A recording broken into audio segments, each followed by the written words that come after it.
Assalamualaikum warahmatullahi wabarakatuh. Perkenalkan, nama saya Sofia Octavia, NIM 1910711018,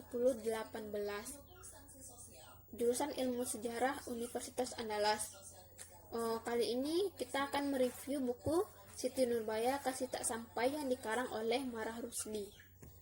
Berdasarkan buku yang telah saya baca, permasalahan utama dalam kisah ini ialah kasih tak sampai, menceritakan kisah Siti Nurbaya, Samsul Bahri, dan Datuk Meringgi. Siti Nurbaya ialah anak Baginda Sulaiman, seorang saudagar kaya dari Padang yang mempunyai beberapa toko yang besar-besar, kebun yang lebar-lebar, dan beberapa perahu elit untuk membawa barang dagangannya. Siti Nurbaya mempunyai watak yang sangat elok, membuatnya banyak disayangi oleh orang-orang. Samsul Bahri ialah anak dari Sultan Mahmud Syah, seorang penghulu di Padang. Sultan Mahmud Syah ini ialah seseorang yang berpangkat dan berbangsa tinggi. Umur Samsul Bahri ialah sekitar 18 tahun, telah duduk di kelas 7 sekolah Belanda Pasar Ampacang. Dia adalah anak yang pandai. 3 bulan lagi dia akan berangkat ke Jakarta untuk meneruskan sekolahnya pada sekolah dokter di Jakarta. Siti Nurbaya dan Samsul Bahri ini sudah berteman sejak kecil. Mereka itu tak terpisahkan seperti saudara kandung saja. Dan keluarga mereka pun juga sangat dekat. Mereka mempunyai 2 orang teman yang sangat akrab, yaitu Arifin dan Bahtiar.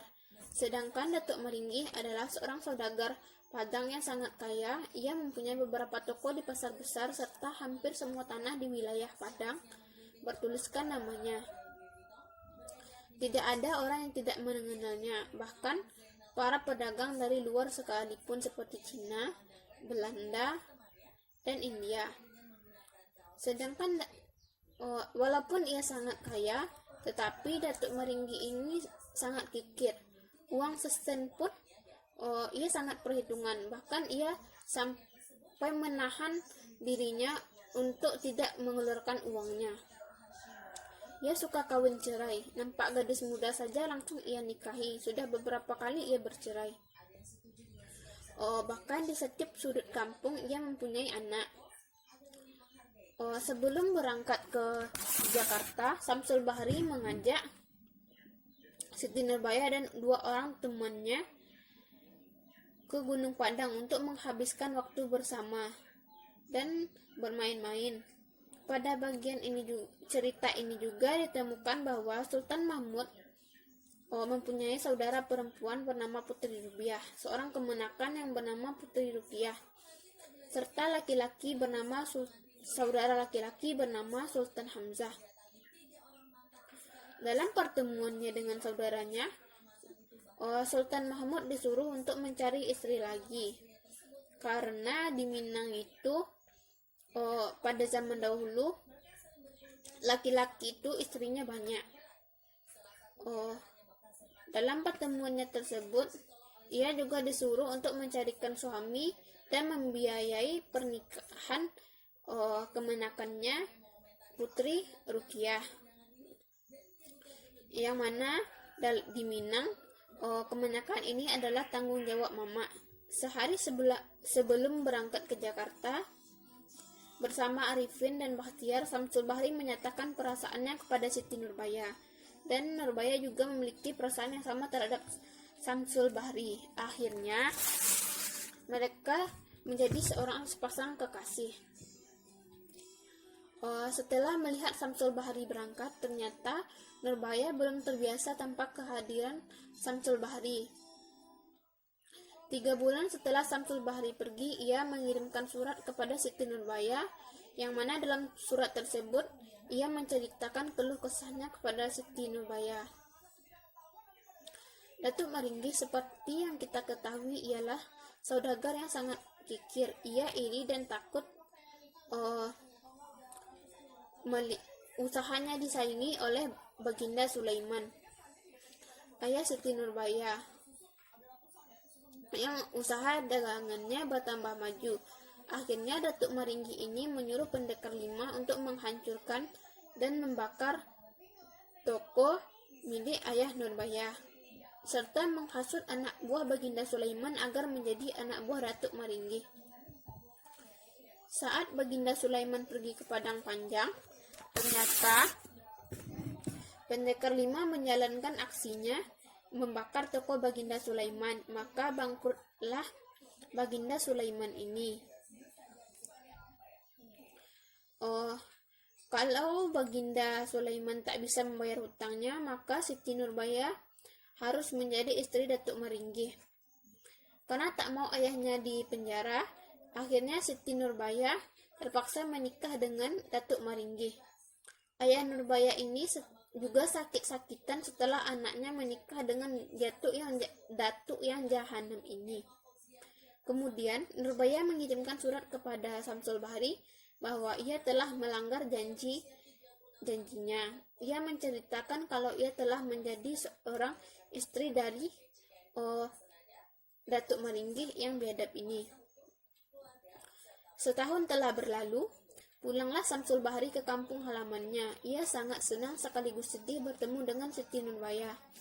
Samsul Bahri berjanji kepada Baginda Sulaiman ia akan menjaga Nurbaya.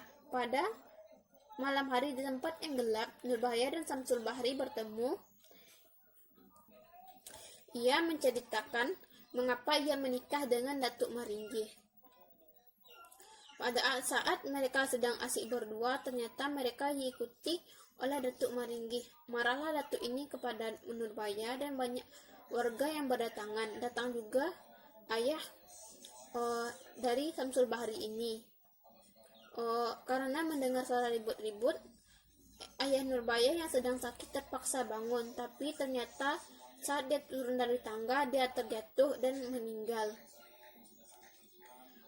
Pada saat hari meninggalnya ayah dari Siti Nurbaya tersebut, Samsul Bahri juga diusir oleh ayahnya karena telah membuat malu ayahnya tersebut. Setelah ayahnya meninggal, Nurbaya akhirnya mengusir Datuk Maringgi dari rumahnya, karena rumah tersebut ialah rumah Siti Nurbaya, bukan rumah ayah dari Siti Nurbaya. Selain itu, setelah ayah Nurbaya dikuburkan, maka berangkatlah Samsul Bahri ini pergi meninggalkan ibu dan adiknya Nurbaya. Karena ia diusir oleh ayahnya. Dia berangkat ke Pulau Jawa. Setelah Samsul Bahri ini pergi, ibunya sakit-sakitan karena memikirkan anaknya. Akhirnya dia pergi ke Padang Panjang tempat saudaranya, sedangkan ayah Samsul Bahri ini, si penghulu, pergi ke rumah saudaranya. Sedangkan Siti Nurbaya hanya bisa termenung di rumah saudaranya Halimah memikirkan kematian ayahnya dan memikirkan Samsul Bahri. Kemanakah Samsul Bahri itu pergi? Karena Halimah tak kuasa melihat Siti Nurbaya bersedih terus, akhirnya Halimah menggadaikan perhiasannya untuk Siti Nurbaya supaya Siti Nurbaya ini berangkat bersama Pak Ali ke Jawa untuk menengok Samsul Bahri. Ternyata setelah Siti Nurbaya berangkat, ia diikuti oleh Pendekar Lima, yang mana Pendekar Lima ini adalah anak buah dari Datuk Maringgi. Ia mengatakan kepada Datuk Maringgi bahwa Siti Nurbaya pergi ke Jawa untuk menengok Samsul Bahri. Marahlah Datuk ini sehingga dia menuduh Siti Nurbaya mencuri uang dan perhiasan Datuk Maringgi ini, sehingga setelah Siti Nurbaya sampai di Jawa dan bertemu dengan Samsul Bahri, ia hanya bisa sebentar karena Siti Nurbaya ini dijaga oleh polisi yang sedang menangani kasus Siti Nurbaya tentang masalah pencurian. Dengan terpaksa Siti Nurbaya ini kembali ke Padang. Setelah kembali ke Padang, ternyata Siti Nurbaya dikatakan tidak bersalah.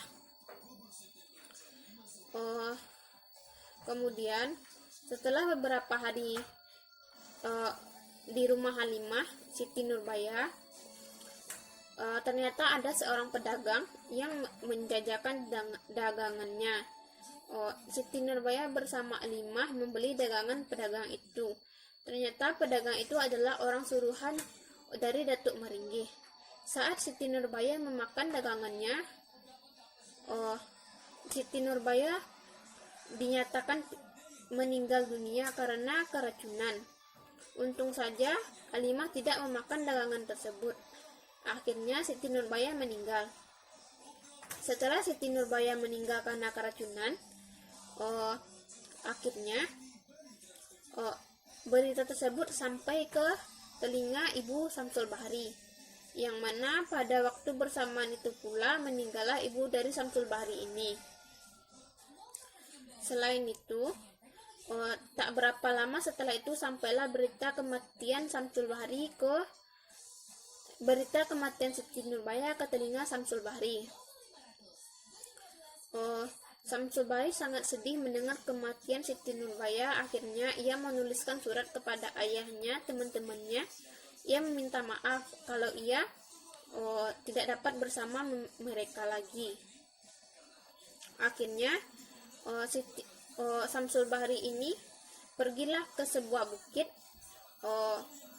dan ternyata di belakang dia diikuti oleh Arifin. Saat hendak duduk di sebuah bangku, Samsul Bahri ini menembakkan pistol ke kepalanya, tapi dicegat oleh Arifin. Dan ternyata pistol tersebut mengenai kepala dari si Samsul Bahri. Akhirnya ia dinyatakan meninggal. Tapi ternyata dia belum meninggal. 10 tahun kemudian Samsul Bahri ini berganti nama menjadi Letnan Mas, kebalikan dari Sam, yang mana Samsul Bahri ini menjadi tentara